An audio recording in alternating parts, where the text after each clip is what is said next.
అరటికాయ కూర ఎలా రెడీ చేసుకుందామో ఇప్పుడు చూద్దాం.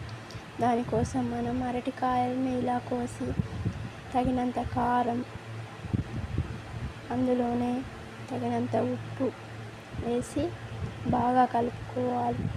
వాటికి పట్టేంత వరకు బాగా మిక్స్ చేస్తూ కలుపుకోవాలి. కలిపిన వాటిని పక్కన పెట్టుకొని దీనికి మనకు తగినంత చింతపండు తీసుకొని చింతపండు పులుసుని తీసి పక్కన పెట్టుకోవాలి. స్టవ్ ఆన్ చేసి కడాయి పెట్టుకొని అందులోనే నూనె పోసి మనం కలిపి పెట్టిన అరటికాయ ముక్కలను వేసి బాగా వేపుకోవాలి. అవి వేగే అంతవరకు కలుపుకుంటూ ఉండాలి. అవి బాగా వేగాలి. బాగా వేగే వరకు ఇలా కలుపుతూ ఉండాలి.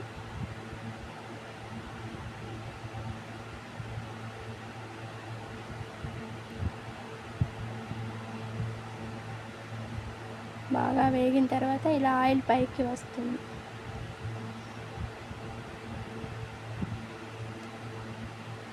బ్రౌన్ కలర్ వచ్చే వరకు వేపుకోవాలి. ఇలా వేపుకుంటూ అవి వేగిన తర్వాత వాటిని ఒక ప్లేట్లోకి తీసుకొని మళ్ళీ అందులోనే ఇంకొంచెం ఆయిల్ వేసుకొని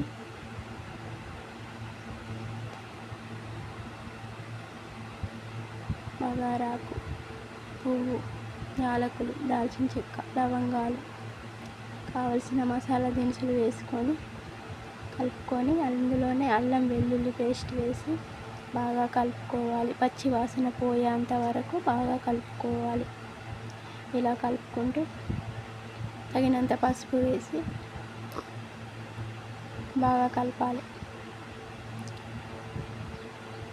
కలిపిన తర్వాత మనం పక్కన ఉంచిన అరటికాయ ముక్కలను అందులో వేసి అందులోనే మనం పులుసు రెడీ పెట్టుకున్న చింతపండు పులుసును మెంతి పొడి వేసి బాగా కలపాలి. మసాలా వేసి కొంచెం సేపు 5 నిమిషాలు పక్కన పెట్టేస్తే అరటికాయ కూర రెడీ. ఈ వీడియో నచ్చినట్టయితే మా ఛానల్ని సబ్స్క్రైబ్ చేసుకోండి.